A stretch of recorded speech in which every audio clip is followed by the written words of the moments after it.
दोस्तों इस वीडियो में मैं बस बताने वाला हूं कि टॉप 10 क्वेश्चंस अगर आप कर लेते हो तो भाई आपके 30+ मार्क्स फिक्स हो जाएंगे। मिनिमम 30 है दोस्तों, उससे ज्यादा भी आएगा।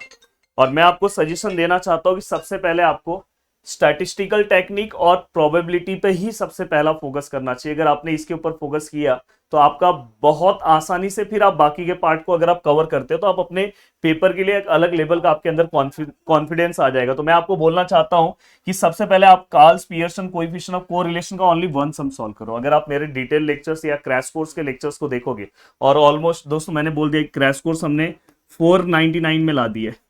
रिकॉर्डेड फॉर्म वाला जो क्रैश कोर्स है मैंने ये हमारे एप्लीकेशन पे आपको दिखाई देगा, आप जाके ले सकते हो। बट मेरा एक सजेशन है कि आप crash course recorded form plus detail lectures लो। इसका प्राइस 999 है। इसमें क्या बेनिफिट होगा कि आपको डिटेल क्रैश कोर्स के साथ जो रिकॉर्डेड क्रैश कोर्स है उसके साथ आपको डिटेल लेक्चर्स भी रिकॉर्डेड फॉर्म में मिल जाएंगे, तो जिससे आप 100% रेडी रहोगे। तो ये जो आपको अच्छा लगे आप लेके पढ़ना स्टार्ट कर सकते हो। अब देखो दोस्तों, यहाँ पे अगर बस आप इसके एक सम सॉल्व करो, एक से ज्यादा मत सॉल्व करना, बस एक सम सॉल्व करोगे आपका काम हो गया। देन रैंक में दोस्तों बस दो सम सॉल्व करना है, एक रिपीटेड का और एक नॉन रिपीटेड का।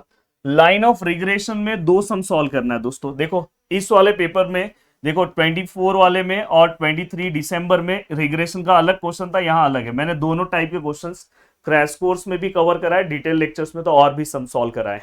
तो ये बस अगर ये दो सम सॉल्व कर लोगे तो आपका काम हो गया। और साथ में दोस्तों इसके बाद फिटिंग ऑफ कर्व में दो सम सॉल्व करना है, एक स्ट्रेट लाइन का और एक पैराबोला का। पैराबोल को हम सेकेंड डिग्री कर्व भी बोलते हैं। तो देखो ये पेपर में रैंक का इस बार क्वेश्चन आया था, यहाँ पे रैंक का क्वेश्चन आया था, यहाँ पे पैराबोला का 6 मार्क्स का क्वेश्चन पूछा था, पैराबोला का था। रिग्रेशन, हाँ ये दोनों ये सब सेम थे, पर ये रिग्रेशन के दो अलग टाइप, मैंने इसलिए बोला रिग्रेशन में अपने को दो सम सॉल्व करने होंगे। तो अगर आप टोटल करते हो तो 7 सम होता है। तो 7 सम ये है। अगर मैं बात करूं प्रोबेबिलिटी में, बस आप कुछ मत करो, पहले बस स्टार्टिंग के 3 सम सॉल्व करो। देखो एक ये discrete random variables, discrete random variables मतलब इस टाइप पे टेबल दिया होगा, यहाँ पे एक्स के अलग अलग वैल्यूज लिखे होंगे और यहाँ पे प्रोबेबिलिटीज के वैल्यूज होंगे। आपको के निकालने आना चाहिए, मीन निकालने आना चाहिए, वेरिएंस निकालने आना चाहिए।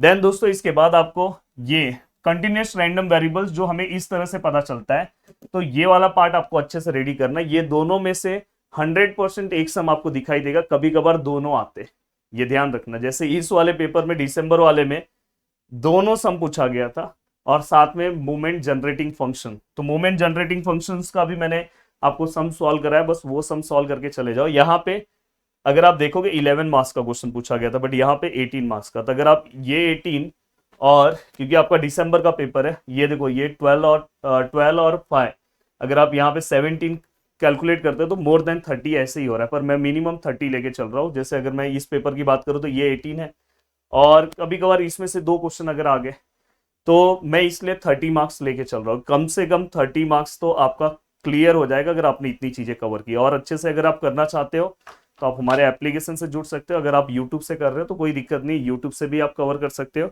और एक और सबसे अच्छी बात है कि एप्लीकेशन के जो क्रैश कोर्स हुए हैं उसमें मैंने रिसेंट ईयर के जो पेपर्स के कुछ क्वेश्चंस जो बहुत ज्यादा इंपॉर्टेंट है वो भी मैंने उसमें सॉल्व कराया है, तो वो भी आपको मिल जाएगा।